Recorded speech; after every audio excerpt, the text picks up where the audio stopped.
Hello दोस्तों, good evening. स्वागत है आपका मार्केट स्टडीज पर।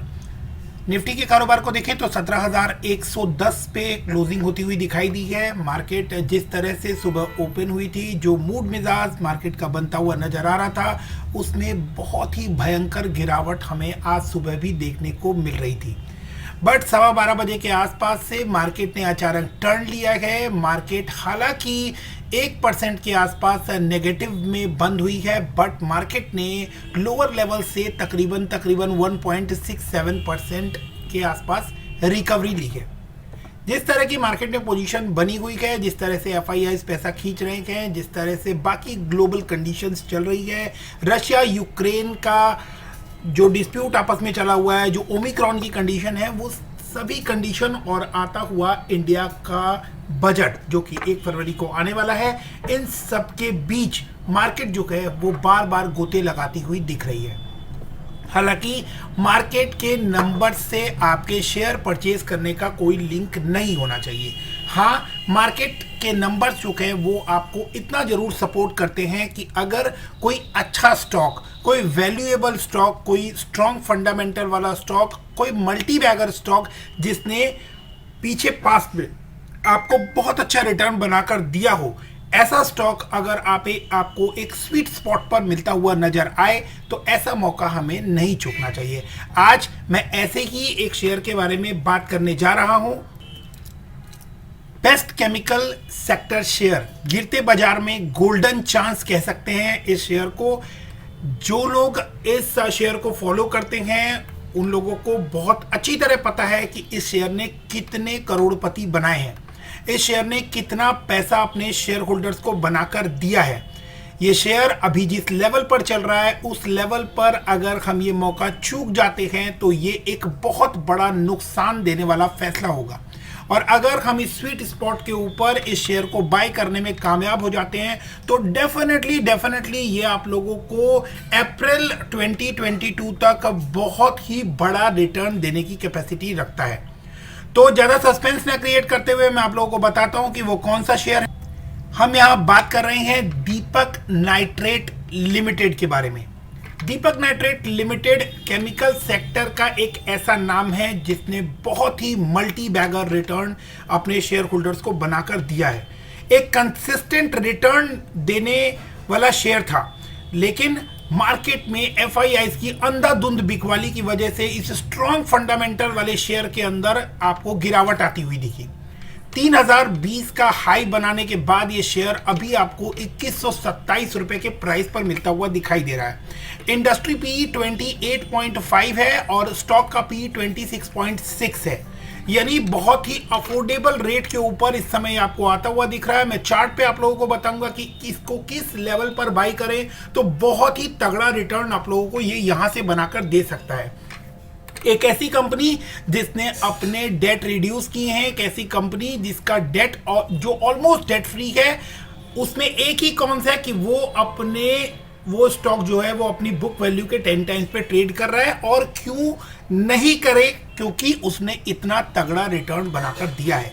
कंपनी की जो प्रॉफिट ग्रोथ है वो 64.84 है। अगर हम इसकी रेवेन्यू ग्रोथ देखें तो रेवेन्यू ग्रोथ आप देख सकते हैं कि लॉकडाउन में यानी मार्च 20 के पीरियड के बाद से आप देखेंगे 674 करोड़ की रेवेन्यू हमें जून 20 में नजर आ रही है। वहां से लेके कंसिस्टेंट आपको रेवेन्यू जो है वो बढ़ती हुई नजर आ रही है। रेवेन्यू के बढ़ने के साथ इनका एक्सपेंस जो है वो इस क्वार्टर में कुछ बढ़ा हुआ दिख रहा है, जिसकी वजह से प्रॉफिट के ऊपर कुछ इंपैक्ट आता हुआ दिखा है। और प्रॉफिट जो है, ऑपरेटिंग प्रॉफिट और प्रॉफिट बिफोर टैक्स जो है वो स्लाइटली आपको डाउन आते हुए दिख रहे हैं।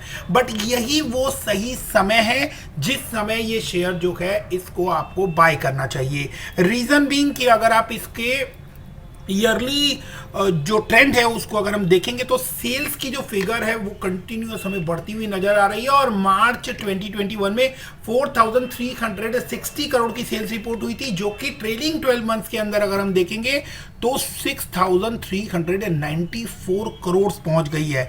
तो आने वाले समय में जो इसके रिजल्ट आने वाले मार्च में वो बहुत ही शानदार रहने वाले हैं। और ओवरऑल इंपैक्ट जो ईयर टू ईयर पड़ने वाला है उसके बाद ये शेयर आपकी पहुंच से बाहर जाता हुआ दिखेगा। तो बहुत ही अच्छा लेवल, बहुत ही स्वीट स्पॉट जिसके ऊपर हम इसे परचेज कर सकते हैं। शेयर होल्डिंग पैटर्न की बात करें तो कंसिस्टेंटली जो प्रमोटर के पास जो शेयर है वो कंसिस्टेंट है। एफआईआईज ने कुछ बिकवाली की है, वो ओवरऑल हमारे सामने ही है। एफआईआईज ओवरऑल सभी में बिकवाली कर रही है। डीआईआईज ने मजबूती से इसको होल्ड किया हुआ है क्योंकि बड़ी रिटर्न अभी अवेटेड है।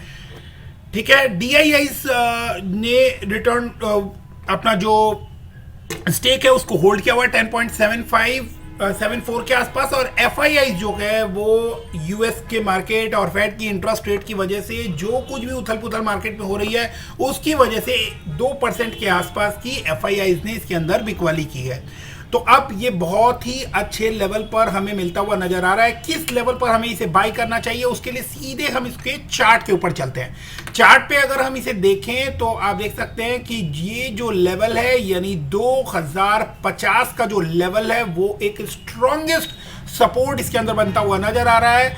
और आप देख सकते हैं अगस्त 21 के अंदर ये इसने इस पॉइंट को क्रॉस किया था और उसके बाद वापस अगस्त में इसने इसके ऊपर सपोर्ट लिया। एक शानदार जर्नी 3000 रुपए तक के आसपास के लेवल्स इस शेयर ने दिखाए थे और उसके बाद से आपको फिर ये वापस इसी लेवल के ऊपर एक बार सपोर्ट लेता हुआ दिखा एंड वंस अगेन ये इसी लेवल के ऊपर आपको सपोर्ट लेते हुए दिखाई देने वाला है। तो अगर ये आपको इस लेवल के ऊपर सपोर्ट लेता हुआ दिखता है, हालांकि जिस लेवल के ऊपर ये फिलहाल स्टैंड कर रहा है वहां पर भी अगर हम देखें तो 1 महीना पहले एग्जैक्टली ये उसी लेवल से घूमा है।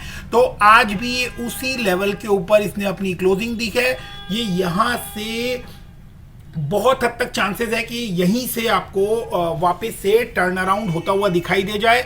अदरवाइज अगर ये आपको इससे नीचे और 2050 के बीच में कहीं मिलता है तो आप इसके अंदर अपनी पोजीशन बना सकते हैं and it will give a sure short return. ये एक प्रूवन मल्टी बैगर है जिसने पहले भी बहुत अच्छा रिटर्न अपने शेयर होल्डर्स को बना के दिया है और आगे भी जो चांसेस बनती दिख रही है कि इसके अंदर बहुत ही तगड़ा रिटर्न बनने वाला है। तो दोस्तों अगर कोई भी सवाल आपके दिमाग में इससे रिलेटेड हो, कोई भी क्वेश्चन हो जो आप लोग चाहें तो कमेंट सेक्शन में जाके मेंशन कर सकते हैं। पूरी कोशिश करेंगे कि आपको उसका सटीक जवाब दिया जाए। So thanks for watching, keep investing, stay safe, stay healthy, thank you, bye bye.